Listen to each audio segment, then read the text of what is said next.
Let's go over the Renegade row. So for the Renegade row, we're gonna combine a plank with a single arm row. Probably gonna be easiest with dumbbells. You're gonna need a pair of dumbbells at the same weight. From there, I'm gonna set up on the handle of the dumbbell. I may want to take my feet into a slightly wider plank stance. So let's take a look here. So I'm in a slightly wider plank stance with my feet.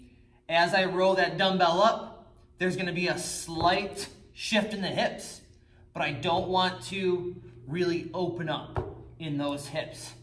Pulling those elbows back, bringing the dumbbell into the armpit, okay?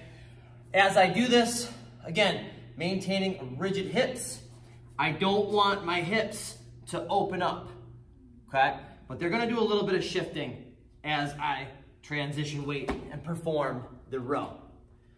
That's our Renegade row.